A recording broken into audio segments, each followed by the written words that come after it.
Hai semuanya, gimana kabar kalian? Baik-baik ya di sana? Semoga kalian selalu sehat.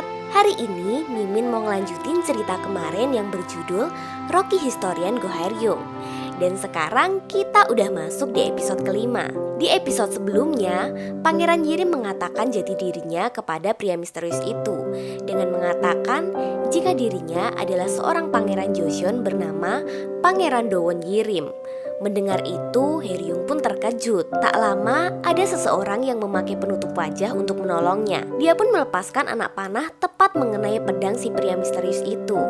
Haeryung bermaksud menghampiri pangeran, namun pangeran justru malah pingsan. Haeryung berusaha membangunkannya namun tidak berhasil. Sementara pria misterius itu dapat terkejar oleh si penolong dan sempat terjadi pertarungan di antara mereka yang membuat si pria misterius itu pingsan karena terkena jarum beracun. Di tempat lain, Haeryung berhasil membawa pangeran ke toko obat dan diperiksa oleh tabib kenalan Haeryung. Di sini terlihat pangeran sedang mimpi buruk hingga dia mengigau, dan setelah diperiksa, dia kemudian dirawat oleh Haeryung dan terlihat Haeryung menyeka wajah pangeran dengan air. Dan tak lama pangeran tersadar kemudian pamit pergi meninggalkan toko obat itu. Haeryung tampak kebingungan dengan sikap pangeran, namun dia hanya terdiam dan tidak bisa melakukan apa-apa. Sementara itu, di kediaman konselor Min terdapat pria misterius yang hendak menyerang pangeran. Ternyata orang itu adalah anak buah konselor Min. Dia memberikan laporan jika Pangeran Yirim juga berada di kantor penyidikan. Saat itu konselor Min sedikit ragu dan ingin memastikan keterlibatan pangeran dalam kasus ini. Pangeran Yirim kemudian menemui Pangeran Jin dan memberikan laporan jika korban selamat dan sedang berada di kantor penyidik itu telah dibunuh oleh pria misterius. Yirim pun juga mengatakan jika pria itu adalah pendekar hebat karena tak ada yang berani ke kantor penyidikan dengan menyamar. Namun Pangeran Jin justru memarahi Yirim karena melakukan hal yang sembrono pergi tanpa pengawal dan menghadapi pria itu sendirian. Pangeran Jin menyesal menyeret Yirim dalam masalah ini.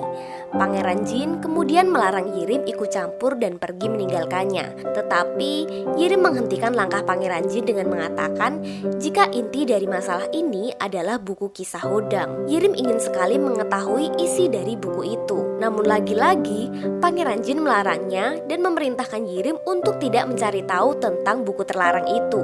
Hal itu justru membuat Yirim menjadi sangat penasaran. Di sisi lain, Haeryung mendatangi perpustakaan kantor dan mencari buku catatan penampilan. Dia bermaksud mencari kebenaran tentang pangeran. Namun di lembar yang bertuliskan Pangeran Yirim ternyata tidak disertai gambar wajah.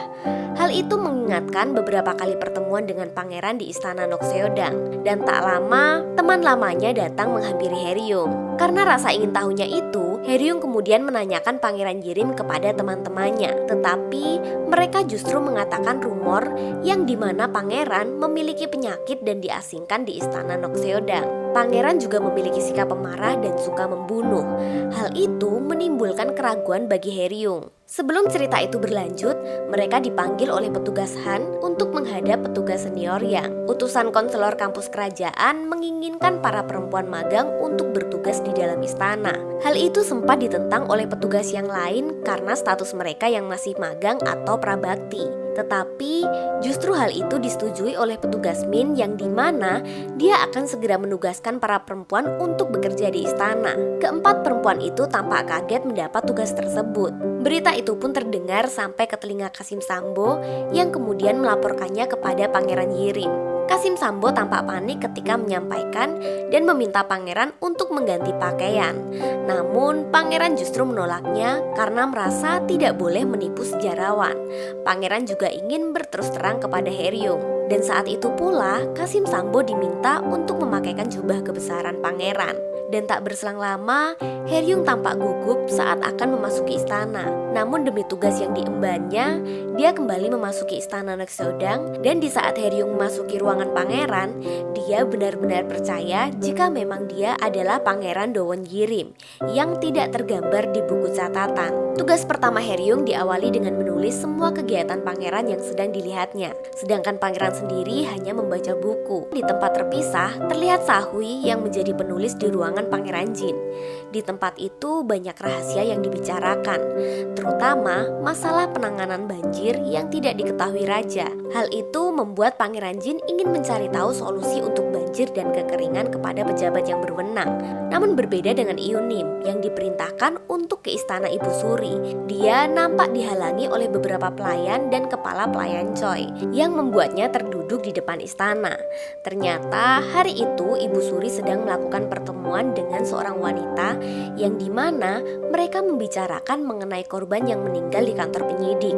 Wanita itu adalah orang yang memakai penutup wajah dan orang yang menyelamatkan Pangeran Yirim. Kemudian Ibu Suri menyimpulkan jika itu adalah ulah dari Konselor Min. Ibu Suri terlihat menaruh dendam dengan Konselor Min. Kita kembali ke Haeryung yang sedari awal hanya menulis kegiatan pangeran. Bahkan saat pangeran akan berbicara pun, Haeryung akan menulis kata-kata yang akan keluar dari mulut pangeran. Hal itu tentu saja membuat pangeran tidak bebas berkata-kata. Namun, pangeran tidak kurang akal dan dia membicarakan keburukan Haeryung yang dari awal menjadi mahasiswa palsu, menerobos istana Nokseodang, bahkan menyebut Haeryung sebagai penipu dan seorang kriminal. Hal itu tentu saja akan ditulis oleh Haeryung. Namun belum sempat menulis, terdengar tanda waktu istirahat.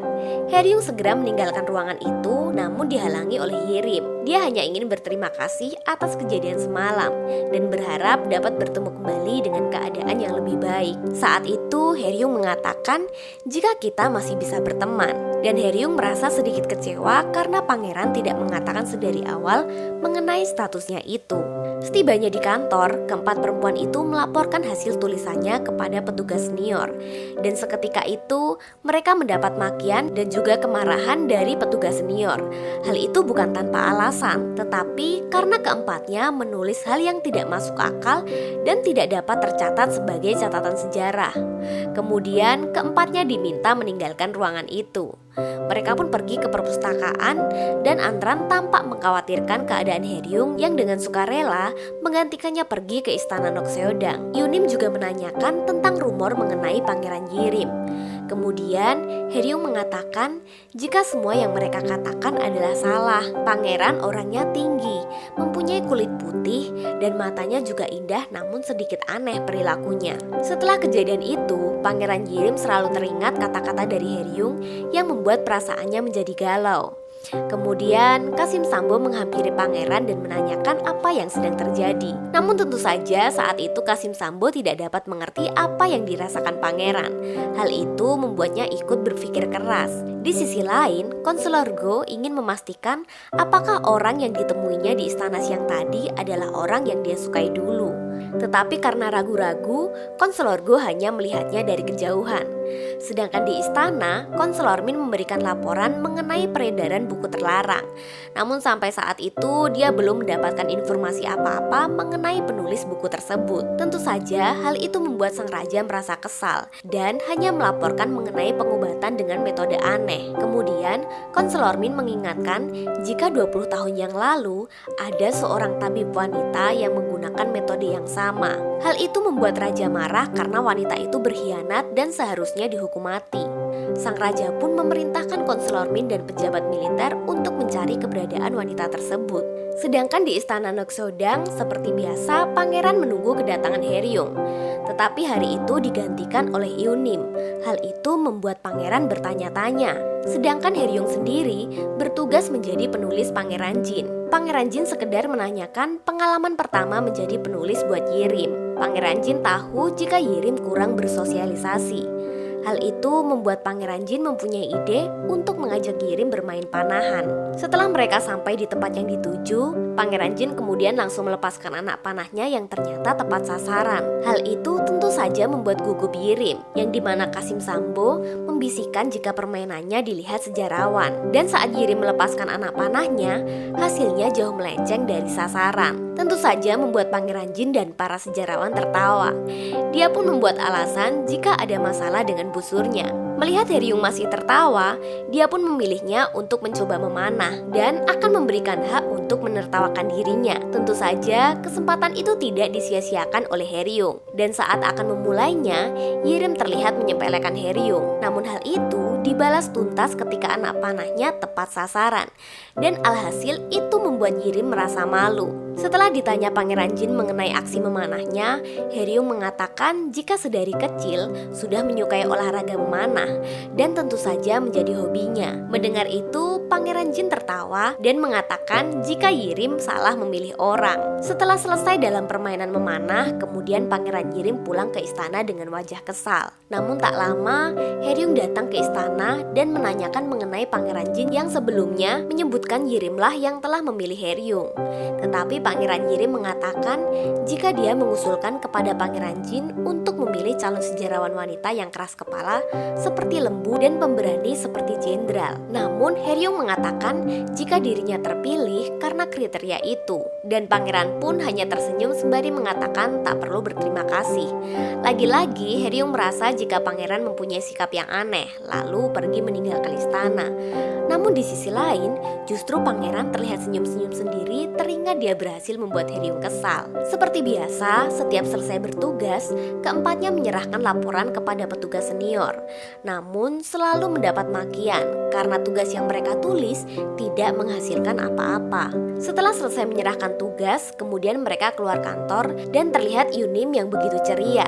Ia mengingatkan jika hari ini adalah hari di mana mereka terima gaji untuk pertama kalinya. Mereka bertiga pun merencanakan akan minum-minum untuk merayakannya. Lalu ketiganya mendatangi tempat di mana mereka akan mengambil gaji. Tetapi apa yang mereka lihat seperti ada yang aneh. Beberapa terlihat juru tulis yang mendapat bagian lebih dan beberapa pejabat yang terlihat bersikap seperti akan memberi suap. Hal itu membuat ketiganya merasa semakin aneh. Terlebih di saat beras yang berada di dalam gudang habis dan ketiganya belum dipanggil. Beberapa petugas pun terlihat tidak mendapat jatah. Kemudian ketiganya bermaksud mendatangi petugas jaga dan menanyakan mengenai gaji mereka.